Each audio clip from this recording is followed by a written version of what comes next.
आज के इस वीडियो में जो है हमारा 10वां प्रैक्टिस सेट।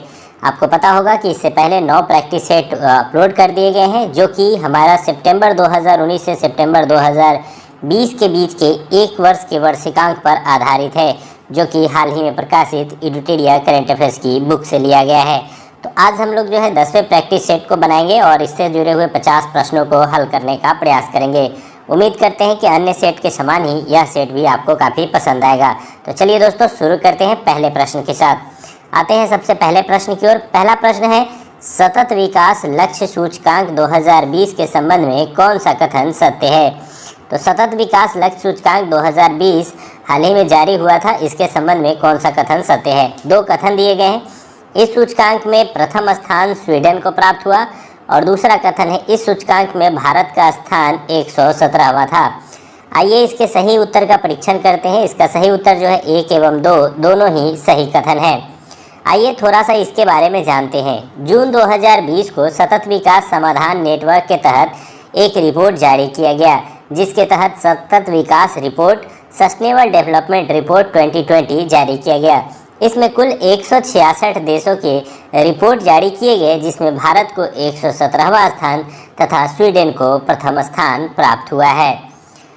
आते हैं दूसरे प्रश्न की ओर। जुलाई 2020 में किस देश में चाबहार पोर्ट, जो जाहेदान रेलवे लाइन परियोजना से संबंधित है, भारत को अलग करने का निर्णय लिया गया? तो यह जो रेलवे लाइन बन रहा था, ये बन रहा था ईरान में। ईरान सरकार ने भारत को चाबहार बंदरगाह और जाहेदान रेलवे प्रोजेक्ट के निर्माण से अलग कर दिया है। हालांकि इस संबंध में अभी भी कुछ विचार विमर्श जारी है। 2016 में भारत ने चाबहार बंदरगाह और जोहदान जो शहर है उसको जोड़ने के लिए रेलवे लाइन बनाने संबंधी ईरान से समझौता किया था, ताकि भारत की संपर्क रेखा जो है वो मध्य एशिया और अफगानिस्तान के साथ जुड़ सके। तीसरे प्रश्न की ओर आते हैं। हाल ही में किस देश के पूर्व प्रधानमंत्री को अरबों डॉलर के घोटाले के मामले में 12 वर्ष की जेल की सज़ा सुनाई गई है? तो इसका जो सही उत्तर है वो है मलेशिया। मलेशिया के प्रधानमंत्री जो पूर्व में प्रधानमंत्री रहे, उन्हें जो है ये 12 वर्ष की जेल की सज़ा सुनाई गई है। आइए जानते हैं इसके विषय में। मलेशिया की एक अदालत ने पूर्व प्रधानमंत्री नजीब रजाक को एक सरकारी निवेश कोष से अरबों डॉलर के गबन को लेकर अपराधी घोषित किया है और इस दोष के कारण जो है उसे 12 वर्ष की सज़ा सुनाई गई है। साथ ही साथ उन पर 21 करोड़ रिंगित का जो है वो जुर्माना भी लगाया गया है। आते हैं चौथे प्रश्न की ओर। देवानंद कुंवर, जिनका अप्रैल माह में निधन हो गया है, वह किस राज्य के पूर्व में राज्यपाल रह चुके हैं? ऑप्शन पश्चिम बंगाल, बिहार, त्रिपुरा और बी तथा सी। इस प्रश्न का सही उत्तर है बी तथा सी। वो देवानंद कुंवर जीवन का निधन जो है वो 25 अप्रैल 2020 को हुआ है। वो बिहार एवं त्रिपुरा के जो है राज्यपाल रह चुके हैं। इसके अलावा वो पश्चिम बंगाल में भी अतिरिक्त प्रभार में राज्यपाल रहे हैं, लेकिन मुख्य रूप से वो त्रिपुरा में 2013-14 और बिहार में 2009 से लेकर के 13 तक राज्यपाल के पद पर रहे हैं। पांचवें प्रश्न की ओर आते हैं।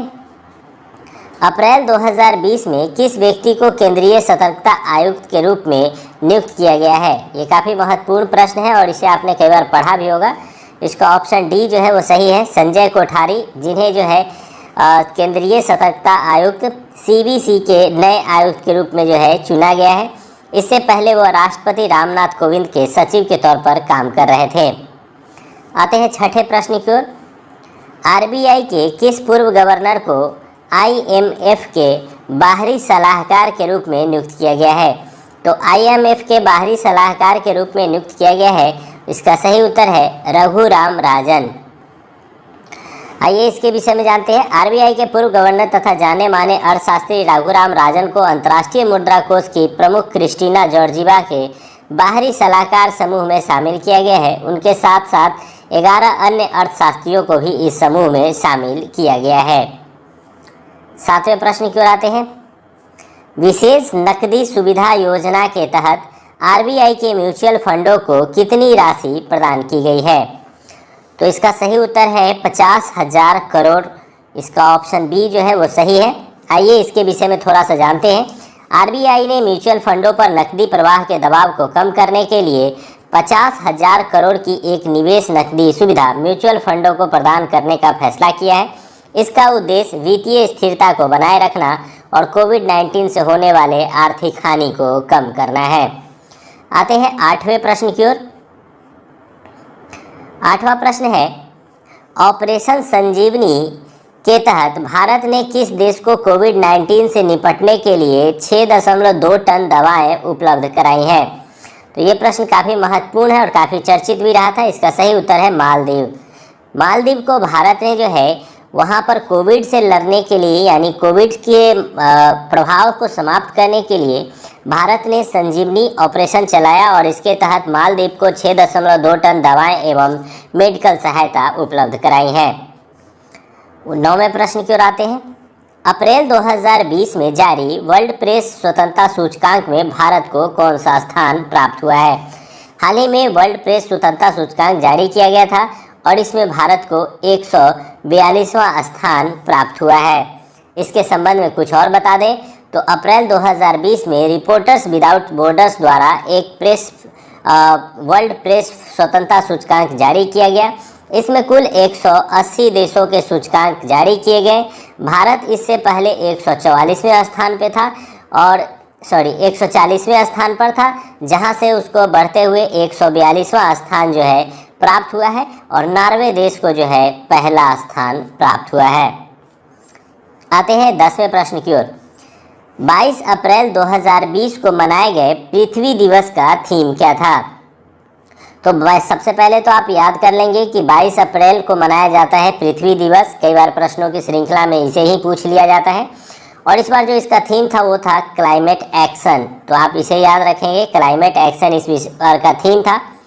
आइए जानते हैं इसके विषय में थोड़ा सा। 22 अप्रैल 2020 को मनाया गया पृथ्वी दिवस का थीम क्लाइमेट एक्शन था। पहली बार पृथ्वी दिवस 1970 में मनाया गया था और इसका उद्देश्य पृथ्वी पर रहने वाले जीव जंतुओं, पेड़ पौधों को बचाने और दुनिया भर में पर्यावरण के प्रति लोगों को जागरूक करना है। आते हैं 11वें प्रश्न की ओर। किस देश की क्रिकेट टीम ने 2020 में पहली बार अंडर 19 विश्व कप जीता? तो ये मैच जो है ये भारत को हरा करके ही जीता गया था और ये जीता था बांग्लादेश ने। आइए इसके विषय में जानते हैं। आईसीसी अंडर 19 क्रिकेट विश्व कप का आयोजन 17 जनवरी से लेकर 9 फरवरी के बीच 2020 में साउथ अफ्रीका यानी दक्षिण अफ्रीका में आयोजित किया गया। तो सबसे पहले तो इसे याद रखेंगे। यह इस तरह का 13वां विश्व कप था, जो अंडर 19 का यह 13वां विश्व कप था। फाइनल मैच बांग्लादेश एवं भारत के बीच में हुआ। भारत को हरा करके बांग्लादेश ने ये पहली बार जो है ये टूर्नामेंट जीता है। 12वें प्रश्न की ओर आते हैं। बजट 2020 में भारत में मौजूद कितने पौराणिक स्थलों को पर्यटन स्थलों के रूप में विकसित किए जाने की घोषणा की गई है? तो इसका सही उत्तर है 5। बजट 2020 में वित्त मंत्री ने भारत में 5 पौराणिक स्थानों को पर्यटन स्थल के रूप में विकसित करने का लक्ष्य रखा है। ये स्थल कौन है? तो हस्तिनापुर यूपी से, शिवसागर असम, धौलावीरा गुजरात, अदी चेल्लुनूर तमिलनाडु और राखीगढ़ी हरियाणा में स्थित है। 13वें प्रश्न की ओर आते हैं। आर्थिक सर्वेक्षण 2020 का थीम क्या था? तो आर्थिक सर्वेक्षण आपको पता है बजट से पहले पेश किया जाता है और इस बार का आर्थिक सर्वेक्षण का जो थीम था वो था वेल्थ क्रिएशन। तो आप सबसे पहले इसे याद रखेंगे कि इस बार का थीम क्या था, तो वेल्थ क्रिएशन। जानते हैं इसके विषय में कुछ अन्य बिंदु। आर्थिक सर्वेक्षण 2020 का थीम वेल्थ क्रिएशन था। वित्त मंत्री निर्मला सीतारमण द्वारा आर्थिक सर्वेक्षण 2020 संसद में आम बजट से एक दिन पूर्व पेश किया गया। यह रिपोर्ट मुख्य आर्थिक सलाहकार कृष्णमूर्ति सुब्रमण्यम के नेतृत्व में तैयार किया गया था। आर्थिक सर्वेक्षण 2020 के अनुसार वित्त वर्ष 2020-21 में भारत की जीडीपी वृद्धि दर जो है 6 से लेकर के 6.5 के बीच रहने का अनुमान लगाया गया है। आते हैं 14वें प्रश्न की ओर। ऑक्सफोर्ड यूनिवर्सिटी द्वारा किसे Oxford word of the year चुना गया? तो ऑप्शन आपको दिखाई दे रहे हैं। प्रस्तावना, धर्म, संविधान, जातिवाद। किसे जो है ऑक्सफोर्ड यूनिवर्सिटी ने इस वर्ष जो है वर्ड ऑफ द ईयर के रूप में चुना है? तो इसका सही उत्तर है संविधान। आइए कुछ इसके बारे में जानते हैं। ऑक्सफोर्ड यूनिवर्सिटी ने संविधान शब्द को 2019, स्पेशली आप ये याद रखेंगे ये 2019 के लिए था, का Hindi word of the year चुना। ये भी याद रखेंगे कि ये Hindi word of the year है, इंग्लिश नहीं। Hindi word of the year चुना गया। जम्मू कश्मीर में आर्टिकल 370 के हटने के बाद यह शब्द जो है काफ़ी चर्चा में रहा, जिसके कारण इसे जो है वर्ड ऑफ द ईयर चुना गया। जबकि 2019 के लिए ही अंग्रेजी में वर्ड ऑफ द ईयर में क्लाइमेट इमरजेंसी को चुना गया है। तो आप याद रखेंगे कि क्लाइमेट इमरजेंसी जो है इसको चुना गया है इंग्लिश का वर्ड, और जो हिंदी का वर्ड है वो संविधान को चुना गया। अब आइए 15वें प्रश्न की ओर आते हैं। देश की पहली सुपर फैब लैब का उद्घाटन कहाँ किया गया? तो देश का जो सबसे पहला जो सुपर फैब लैब का उद्घाटन किया गया है, यह किया गया है केरल में। तो इसका सही उत्तर जो है वो है केरल। आइए जानते हैं इसके विषय में।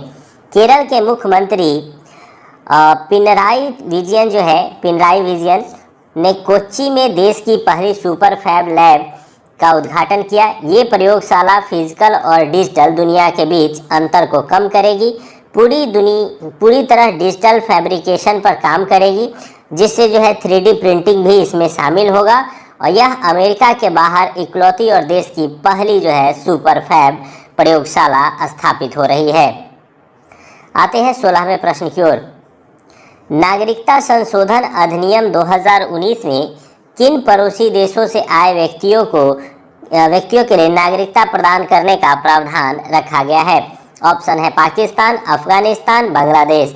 और इसका सही उत्तर होगा, आपने पहले भी पढ़ा है इसे, इसका सही उत्तर होगा ऑप्शन डी, पाकिस्तान, अफगानिस्तान एवं बांग्लादेश तीनों से आने वाले खास करके गैर मुस्लिम शरणार्थी, जिसमें हिंदू, सिख, ईसाई, पारसी, जैन, बौद्ध आदि शामिल है, उन्हें नागरिकता दी जाएगी। तो यानी आपको ये तीनों ही देश सही उत्तर में शामिल हैं।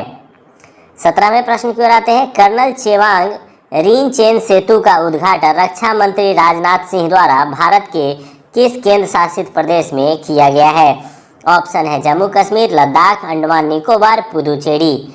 और इस प्रश्न का सही उत्तर है लद्दाख। रक्षा मंत्री राजनाथ सिंह ने अक्टूबर 2019 में लद्दाख में श्योक नदी, याद रखेंगे श्योक नदी पर ये उद्घाटन 400 मीटर लंबे कर्नल चेवान रिन चेन सेतु का उद्घाटन किया गया। यह 15,000 फुट की ऊंचाई पर स्थित है। 18वें प्रश्न की ओर आते हैं। किस व्यक्ति को वर्ष 2019 के नोबेल शांति पुरस्कार के लिए चुना गया?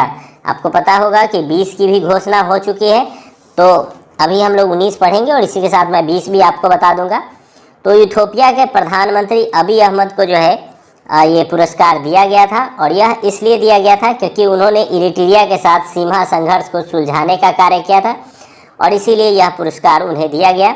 नोबेल पुरस्कारों की शुरुआत जो है वो 1901 ईस्वी से हुई थी, और उसी समय से ये दिया जाता है।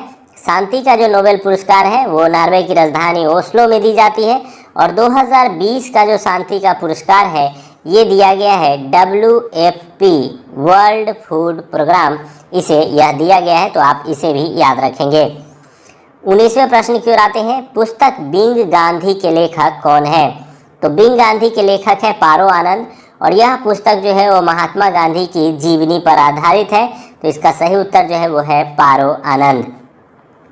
20वें प्रश्न की ओर आते हैं। प्रधानमंत्री द्वारा फिट इंडिया मूवमेंट अभियान की शुरुआत कब की गई? तो काफ़ी चर्चित रहा था ये फिट इंडिया मूवमेंट अभियान। इसमें क्रिकेटर, फिल्म अभिनेता एवं आम नागरिकों को भी जोड़ने का प्रयास किया गया, और इसकी शुरुआत 29 अगस्त 2019 यानी खेल दिवस के अवसर पर 2019 में की गई थी, जिसमें दैनिक जीवन में शारीरिक खेल को महत्व देने का प्रयास किया गया। आते हैं 21वें प्रश्न की ओर। ICC क्रिकेट विश्व कप 2019 के संबंध में निम्नलिखित में से कौन सा कथन सही नहीं है? आपको पता है कि 2019 में क्रिकेट विश्व कप का आयोजन किया गया था। तो आइए जानते हैं इसके विषय में। इंग्लैंड ने यह खिताब पहली बार जीता, तो ये बिल्कुल सही है, क्योंकि न्यूजीलैंड को हरा करके इंग्लैंड ने फाइनल मुकाबला जीता। फाइनल मैच इंग्लैंड और न्यूजीलैंड के मध्य हुआ, ये भी सही है। प्लेयर ऑफ द टूर्नामेंट का खिताब केन विलियमसन को दिया गया, जो कि न्यूजीलैंड के कैप्टन हैं। और ऑप्शन डी, इस श्रृंखला में सर्वाधिक रन इयोन मॉर्गन जो इंग्लैंड के कप्तान है उसने बनाए। ये गलत है क्योंकि ये सर्वाधिक रन जो है वो मॉर्गन द्वारा नहीं बल्कि भारत के रोहित शर्मा द्वारा बनाया गया था। इसके अलावा आपको याद रखिए कि प्लेयर ऑफ द टूर्नामेंट जो है वो केन विलियमसन को दिया गया था, जबकि फाइनल मैच में जो है प्लेयर ऑफ द मैच का खिताब बेन स्टोक्स को दिया गया था। आते हैं 22वें प्रश्न की ओर। किस राज्य सरकार ने भारत में पहले अत्याधुनिक स्पेस सिस्टम्स पार्क की स्थापना करने का निर्णय लिया है? तो किस राज्य सरकार ने ऐसा करने का निर्णय लिया है? इसका सही उत्तर है केरल सरकार द्वारा। क्या है ये, जानते हैं इसको। केरल सरकार ने तिरुवनंतपुरम में अत्याधुनिक स्पेस सिस्टम्स पार्क की स्थापना करने का निर्णय लिया है। इसका उद्देश्य अंतरिक्ष के क्षेत्र में कार्य करने वाले वैश्विक स्टार्टअप्स को आकर्षित करना है। 23वें प्रश्न की ओर आते हैं। किस राज्य में भारत का दूसरा मल्टी मॉडल टर्मिनल का उद्घाटन किया गया? तो ये जो दूसरा मल्टी मॉडल टर्मिनल का उद्घाटन किया गया ये झारखंड में किया गया। आइए जानते हैं इसके विषय में। प्रधानमंत्री नरेंद्र मोदी ने भारत के दूसरे मल्टी मॉडल टर्मिनेटर का उद्घाटन राष्ट्रीय जल मार्ग 1 पर किया, जो गंगा नदी पर स्थित है। यह झारखंड के साहेबगंज में स्थापित किया गया है। यह टर्मिनल झारखंड एवं बिहार के उद्योगों को वैश्विक बाजार के लिए खोलेगा। साथ ही यह जलमार्ग भारत नेपाल के बीच कार्गो कनेक्टिविटी प्रदान करेगा। 24वें प्रश्न की ओर आते हैं। नीति आयोग द्वारा जारी समग्र स्वास्थ्य सूचकांक में किस राज्य को प्रथम स्थान दिया गया है? ये समग्र स्वास्थ्य सूचकांक जो है उस देश के स्वास्थ्य की स्थितियों पर आधारित है जिस राज्य में ये प्रयोग किए जा रहे हैं। तो सभी राज्यों में इस प्रकार की एक रैंकिंग जारी की गई और इस रैंकिंग के क्रम में जो पहला स्थान प्राप्त हुआ है वो केरल को प्राप्त हुआ है। क्या है ये, जानते हैं। नीति आयोग द्वारा राज्य स्वास्थ्य सूचकांक का दूसरा संस्करण जारी किया गया। इसमें केरल को सबसे उच्च रैंक तथा उत्तर प्रदेश को सबसे अंतिम स्थान दिया गया है। 25वें प्रश्न की ओर आते हैं। भारत के किस राज्य में पहली बार रक्त रिसाव करने वाले ड्रैगन वृक्ष की प्रजाति की खोज की गई? तो ड्रैगन वृक्ष की प्रजाति की खोज जो है हाल ही में की गई थी। ये असम राज्य में की गई थी। क्या है ये ड्रैगन वृक्ष, आइए इसको जानते हैं। असम के पश्चिमी कार्बी आंगलोंग जिले में एक ड्रैगन पेड़ प्रजाति ड्रेकेना कम्बोडियाना की खोज की गई। यह पहली बार है कि भारत में ड्रैगन ट्री प्रजाति की सूचना मिली है। ड्रैगन के पेड़ की प्रजातियां वह पेड़ है जिनका रस निकलने के बाद वो रस जैसे ही हवा के संपर्क में आते हैं वैसे ही यह जो है चमकदार लाल रंग में बदल जाते हैं, जिसके कारण इसे रक्त रिसाव यानी उसके रस को जो है वो ब्लड जैसा देखने में दिखता है और इसी कारण इसे रक्त रिसाव करने वाला ड्रैगन वृक्ष कहा जाता है। आते हैं 26वें प्रश्न की ओर। निष्ठा कार्यक्रम भारत सरकार के किस मंत्रालय द्वारा जारी किया गया है? इसका सही उत्तर है 26वें प्रश्न का मानव संसाधन एवं विकास मंत्रालय। अब इसका नाम बदल करके शिक्षा मंत्रालय रख दिया गया है, लेकिन निष्ठा जो शुरू किया गया था उस समय मानव संसाधन विकास मंत्रालय द्वारा ही शुरू किया गया था। मानव संसाधन विकास मंत्रालय ने देश भर के लाखों शिक्षकों को निःशुल्क प्रशिक्षण देने के लिए ये निष्ठा कार्यक्रम की शुरुआत की है। तो 2020 में जो है निःशुल्क शिक्षकों के प्रशिक्षण के उद्देश्य से ये शुरू किया गया है, जिसमें 42 लाख शिक्षकों को शामिल किया जाएगा। आते हैं 27वें प्रश्न की ओर। महिला उद्यमिता को बढ़ावा देने के उद्देश्य से किस राज्य में देश के पहले महिला व्यापारिक केंद्र की शुरुआत की गई है?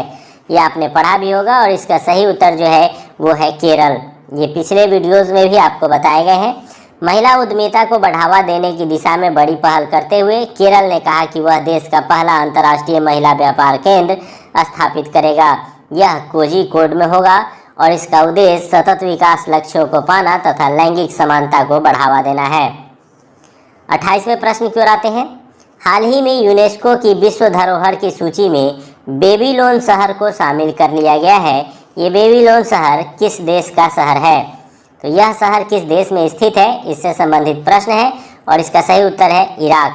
मेसोपोटामिया क्षेत्र से संबंधित था ये बेबीलोन। जानते हैं इसके विषय में। यूनेस्को की विश्व धरोहर समिति ने इराक के विशाल क्षेत्र में फैले प्राचीन मेसोपोटामियाई शहर बेबीलोन को विश्व धरोहर की सूची में शामिल किया है। यह शहर फरात नदी के तट पर स्थित है। यूनेस्को का मुख्यालय जो है वो पेरिस में स्थित है। आते हैं 29वें प्रश्न की ओर। समलैंगिक विवाह को कानूनी मान्यता प्रदान करने वाला पहला एशियाई देश कौन बन गया है? तो समलैंगिक विवाह जो है कई यूरोपियन देशों में इसे मान्यता प्राप्त है, अमेरिकन देशों में मान्यता प्राप्त है, लेकिन पहला एशियाई देश जिसने इसको मान्यता दे दिया है उसका नाम है ताइवान, और ये काफ़ी चर्चित भी रहा था। तो ताइवान की संसद ने एक ऐतिहासिक फैसला करते हुए समलैंगिक विवाह को जो है मान्यता देने की घोषणा कर दी है। आते हैं 30वें प्रश्न की ओर। वर्ष 2019 का रेमन मैगसेसे पुरस्कार किस भारतीय को दिया गया? तो रेमन मैगसेसे पुरस्कार क्या है और किसे दिया गया? तो सबसे पहले आंसर देख लेते हैं। रवीश कुमार को दिया गया। क्या है ये रेमन मैगसेसे पुरस्कार? तो वरिष्ठ पत्रकार रवीश कुमार को 2019 का प्रतिष्ठित रेमन मैगसेसे पुरस्कार दिया गया। यह सम्मान एशिया में साहसिक एवं परिवर्तनकारी नेतृत्वकर्ताओं को दिया जाता है। रवीश कुमार को यह सम्मान जो है वो बे आवाज़ों की आवाज़ बनने तथा हिंदी टीवी पत्रकारिता के क्षेत्र में उनके योगदान के लिए दिया गया है। बात करें तो इसे एशिया का नोबेल पुरस्कार भी कहा जाता है, और ये फिलीपींस के पूर्व राष्ट्रपति रेमन मैगसेसे की याद में दिया जाता है, और ये 1957 में शुरू किया गया था। आते हैं 31वें प्रश्न की ओर। 19वें एशियाई खेल 2022 का आयोजन किस देश में किया जाएगा? तो 19वें एशियाई खेल 2022 जो कि एक बहु खेल प्रतियोगिता है, जो कि हांगझाऊ चीन में आयोजित किया जाएगा। तो हांगझाऊ चीन, जो कि अभी कोविड फैलाने के लिए ये बहुत फेमस रहे हैं चीन, तो इसीलिए आप इसको याद रख लें, चीन में दिया गया है, और 2022 में जो है इसका आयोजन किया जाएगा। इसके अलावा 2026 में जो एशियाई खेल आयोजित होगा, इसका आयोजन जो है वो जापान के नागोया शहर में किया जाएगा। 32वें प्रश्न की ओर आते हैं। किस देश ने हाल ही में विकिपीडिया के सभी संस्करणों पर प्रतिबंध लगाने की घोषणा कर दी है? इसका सही उत्तर है चीन। चीन ने ये घोषणा की है। चीन ने हाल ही में ऑनलाइन विश्व ज्ञान कोश विकिपीडिया के सभी संस्करणों पर प्रतिबंध लगा दिया है। अब चीन में विकिपीडिया के हज़ारों वेबसाइट जो है वो काम नहीं करेंगे। ऐसा चीन अपने जो है ग्रेट फायरवॉल के नाम पे, यानी अपने डाटा को सुरक्षित या अपने जानकारी को सुरक्षित रखने के नाम पे किया है। आते हैं 33वें प्रश्न की ओर। 17वीं लोकसभा चुनाव जो 2019 में संपन्न हुए थे, उसमें कुल कितनी महिलाएं जो है वो संसद में पहुंची? काफ़ी चर्चित विषय रहा था ये, और ये संख्या जो है वो 78 है। तो 2019 के लोकसभा आम चुनाव में जो है 78 महिलाओं को संसद में जगह मिली, जबकि 2014 में जब चुनाव हुआ था तो उसमें केवल 62 महिलाओं को ही संसद में जगह मिली थी। आते हैं 34वें प्रश्न की ओर। हाल ही में चर्चा में रहा एनपीआर का पूर्ण रूप क्या है? क्या है एनपीआर? तो नेशनल पॉपुलेशन रजिस्टर। इसका सही उत्तर जो है वो है national population register, option A. National population register क्या है? तो एनपीआर भारत में रहने वाले स्वाभाविक निवासियों का एक रजिस्टर है। देश के हर निवासी की पूरी पहचान और अन्य जानकारियों के आधार पर उनका डाटाबेस तैयार किया जाता है। वही डाटाबेस के आधार पर तैयार होता है नेशनल पॉपुलेशन रजिस्टर। आते हैं 35वें प्रश्न की ओर। 35वां प्रश्न है, हाल ही में पलानी मंदिर के पंचामृतम या पंचतीर्थम को जीआई टैग प्रदान किया गया है। यह मंदिर किस राज्य क्षेत्र से संबंधित है? ये पहले भी मैंने बताया है, और आपको हमारे बुक में जीआई टैग की एक सूची भी मिलेगी, उसमें भी दिया गया है। तो इसका सही उत्तर है तमिलनाडु। तमिलनाडु में हाल ही में जो है इस पंचामृत जो दिया जाता है उसे जीआई टैग प्रदान किया गया है। 36वें प्रश्न की ओर आते हैं। वर्ष 2014 से 19 तक भारत की औसत जीडीपी ग्रोथ कितनी रही? तो वर्ष 2014 से 19 तक जो है भारत की जीडीपी ग्रोथ रेट को जो है वो निकाला गया है, और 7.4 जो है इसका औसत ग्रोथ रेट बताया गया है। यानी 2014 से लेकर के 19 तक में जो औसत ग्रोथ रेट रहा है वो 7.4 रहा है। 37वें प्रश्न की ओर आते हैं। सेकेंड नाइट पुस्तक के लेखक कौन है? इस पुस्तक का जो लेखक है वो है राजीव डोगरा, और इसका सही उत्तर जो है वो राजीव डोगरा है। उन्होंने ही ये पुस्तक लिखी है। आते हैं 38वें प्रश्न की ओर। कोविड-19 के प्रकोप के बीच किस देश ने आम चुनाव करवाया है? तो कोविड-19 जो कि अभी चरम पे ही बना हुआ है, अभी भी कोविड के पेशेंट बढ़ते जा रहे हैं, संक्रमण के खतरे बढ़ते जा रहे हैं, और इसी बीच एक देश ने जो है वहाँ सफलतापूर्वक आम निर्वाचन करवा लिया है, वो है दक्षिण कोरिया। यहाँ जानकारी के लिए एक और चीज़ बता दें कि दक्षिण कोरिया वो देश रहा जिसने आम चुनाव जो है करवाए।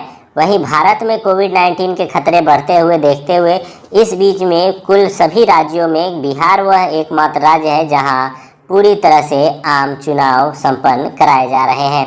तो भारत में अगर पूछेगा कि किस राज्य में आम चुनाव जो है कोविड के मध्य कराया गया, तो वो होगा आंसर बिहार। 39वें प्रश्न की ओर आते हैं। कौन सा राष्ट्रीय उद्यान जानवरों के लिए भारत का पहला क्वारंटाइन सेंटर बनाया गया है? तो राष्ट्रीय उद्यान जो जानवरों के लिए काफ़ी फेमस है, ये बनाया गया है। इसका सही उत्तर जो है वो है जिम कॉर्बेट नेशनल पार्क। आपको पता होगा कि भारत का सबसे पुराना और सबसे चर्चित पार्कों में से एक है। तो जिम कॉर्बेट पार्क में जो है जानवरों के लिए क्वारंटीन फैसिलिटी की शुरुआत की गई थी। 40वें प्रश्न की ओर आते हैं। त्रिशूर पूरम उत्सव कोविड-19 के कारण पहली बार रद्द किया गया। यह उत्सव किस राज्य में आयोजित किया जाता है? तो ये जो उत्सव है इसको रद्द कर दिया गया कोविड-19 को देखते हुए, लॉकडाउन की परिस्थितियों को देखते हुए। ये उत्सव जो है ये केरल राज्य से संबंधित है। इस त्यौहार को सभी मंदिरों के त्योहारों की जननी के तौर पर मनाया जाता है। पारंपरिक संगीत समारोह, संगीत कलाकारों की टुकड़ियाँ बनाई जाती है और एक आपसी रूप से लयबद्ध होकर के गीत और संगीत के माध्यम से इसे मनाया जाता है। आते हैं 41वें प्रश्न की ओर। बिहार सरकार ने कोरोना के प्रकोप को देखते हुए मंत्री, विधायक व विधान परिषद के वेतन में कितने प्रतिशत कटौती करने का फैसला किया है? तो जहां एक तरफ केंद्र सरकार ने भी फैसला किया, वहीं राज्य सरकारों ने भी अपने अपने स्तर से जो है वो अपने विधायक और मंत्रियों के वेतन में कटौती की और इस कटौती का प्रतिशत जो रहा वो 15% रहा। और ये बिहार के मुख्यमंत्री नीतीश कुमार जी की अध्यक्षता में वीडियो कॉन्फ्रेंसिंग के माध्यम से मंत्रिमंडल द्वारा निर्णय लिया गया। 42वें प्रश्न की ओर आते हैं।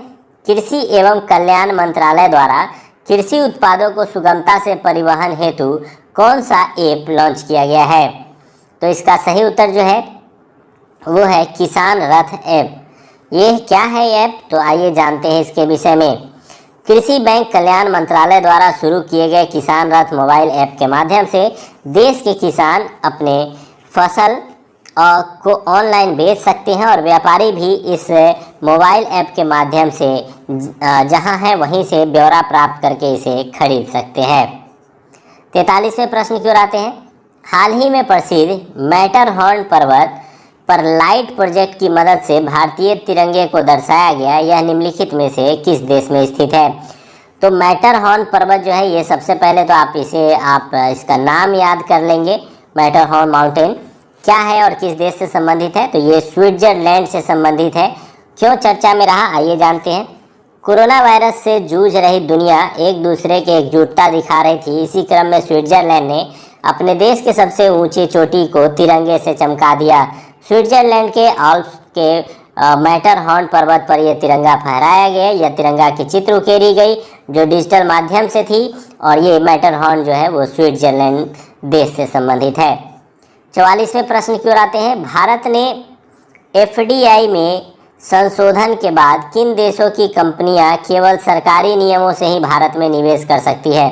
हाल ही में भारत ने अपने फॉरेन डायरेक्ट इन्वेस्टमेंट प्लान के संबंध में कुछ संशोधन किए और इस संशोधन के तहत कुछ नियम निकाले जिसके तहत सरकारी नियमों के अनुसार ही भारत में निवेश कर सकते हैं। और ये वो देश हैं जो भारतीय सीमा से सटे हुए हैं, यानी भारतीय सीमा से सटे हुए सभी देशों के लिए FDI देने के क्रम में उन्हें भारतीय नियमों का यानी सरकारी नियमों का पालन करना अनिवार्य होगा। आते हैं 45वें प्रश्न की ओर। निम्नलिखित में से कौन सा कथन गलत है? रिपोर्टर्स विदाउट बॉर्डर्स ने वर्ल्ड प्रेस फ्रीडम इंडेक्स 2020 जारी किया। तो इसी चैप्टर के पिछले प्रश्नों में हम लोगों ने देखा है कि ये हमने वर्ल्ड प्रेस फ्रीडम इंडेक्स से संबंधित प्रश्न पूछा था, तो दोनों को थोड़ा रिकॉल कर लीजिए। तो सबसे पहले रिपोर्टर्स विदाउट बॉर्डर्स द्वारा ही ये जारी किया जाता है, ये बिल्कुल सही है। इसमें भारत का स्थान 144वां रहा, तो ये गलत है क्योंकि भारत का स्थान जो है 144वां नहीं बल्कि 142वां रहा। तीसरा है इसमें अंतिम स्थान अफगानिस्तान का रहा, तो ये भी गलत है क्योंकि अंतिम स्थान अफगानिस्तान का नहीं रहा बल्कि उत्तर कोरिया का रहा और कुल 180 देशों की सूची इसमें शामिल की गई, जिसमें भारत को 142वां स्थान प्राप्त हुआ। तो यानी ऑप्शन 2 और 3 दोनों ही गलत हैं। आते हैं 46वें प्रश्न की ओर। किस राज्य सरकार द्वारा सुजलाम सुफलाम जल संचयन अभियान फिर से शुरू किया गया है? तो इस प्रश्न का जो सही उत्तर है वो है गुजरात। गुजरात के सरकार द्वारा सुजलाम सुफलाम जल संचयन अभियान को मंजूरी दी गई है। इस योजना में गाद बांध का निरीक्षण और नदियों से गाद हटा करके गहरीकरण का आकलन किया जाएगा, ताकि जो है बाढ़ की समस्या से मुक्ति मिल सके तथा जल संचयन को बढ़ावा दिया जा सके। 47वें प्रश्न की ओर आते हैं। हाल ही में the epidemic diseases amendment ordinance 2020 pass किया गया है। किसकी सुरक्षा को लेकर यह अध्यादेश पास किया गया है? तो आइए जानते हैं इसके विषय में। इसका सही उत्तर जो है वो है स्वास्थ्य कर्मियों एवं आशा कार्यकर्ताओं के सुरक्षा को लेकर के ये अमेंडमेंट या संशोधन किया गया है। यह अध्यादेश महामारी रोग एक्ट जो है 1897 उसमें संशोधन किया गया है। इस संशोधन के तहत एक्ट में खतरनाक महामारियों की रोकथाम से संबंधित प्रावधान को बढ़ावा दिया गया है। अध्यादेश इस एक्ट में संशोधन करता है जिससे महामारियों से जूझने वाले स्वास्थ्य कर्मियों को संरक्षण प्रदान किया जाएगा। आते हैं 48वें प्रश्न की ओर। औषधीय उपयोग के लिए भांग की खेती को वैध करने वाला प्रथम देश कौन बन गया है? तो आपको पता होगा कि भांग जो है एक नशीला पौधा होता है और इससे नशे के लिए इसके पत्तों का उपयोग किया जाता है, लेकिन हाल ही में एक देश द्वारा इसे मान्यता दिया गया है औषधीय गुणों के आधार पर। इसका सही उत्तर जो है वो है लेबनान। लेबनान की संसद ने जो है चिकित्सा और औद्योगिक उपयोग के कारण भांग की खेती को जो है मान्यता दे दी है। हाल ही में लेबनान की राजधानी बेरूत में एक विस्फोट हुआ था, जिसके कारण लेबनान और बेरूत काफ़ी चर्चा में रहे थे। ये विस्फोट अमोनियम नाइट्रेट गैस से किया गया था। आते हैं 49वें प्रश्न की ओर। भारत के किस राज्य में क्लासिकल स्वाइन फीवर के कारण एक सप्ताह के अंदर 1000 से अधिक सूअरों की मौत हो गई? तो ये जो क्लासिकल स्वाइन फ्लू आया था, ये स्वाइन फ्लू आया था असम राज्य में, और इसके कारण जो है असम के पूर्वी भाग में जो है एक सप्ताह के अंदर जो है लगभग 1300 सूअरों की मृत्यु हो गई, जिसके कारण ये काफ़ी चर्चित रहा। और लास्ट प्रश्न की ओर आते हैं। 50वां प्रश्न है। निम्न में से किस मंत्रालय ने स्वामित्व योजना लॉन्च किया है? तो ये जो स्वामित्व योजना लॉन्च किया गया है ये पंचायती राज मंत्रालय द्वारा लॉन्च किया गया है। क्या है ये? तो पंचायती राज दिवस जो कि 24 अप्रैल को मनाया जाता है। इस मौके पर प्रधानमंत्री मोदी ने स्वामित्व योजना की शुरुआत की। इस योजना से देश के गाँव के में लोगों को उनकी आवासीय ज़मीन का मालिकाना हक दिया जाएगा। तो इसी से संबंधित है ये हमारा पॉइंट। तो उम्मीद करते हैं कि आपको ये पंचायती राज दिवस भी याद हो गया होगा और इस प्रश्न का आंसर भी। तो उम्मीद करते हैं कि आपको 50 प्रश्न की श्रृंखला जो है काफ़ी पसंद आई होगी। पसंद आई है तो लाइक करें, सब्सक्राइब करें, दोस्तों को शेयर करें।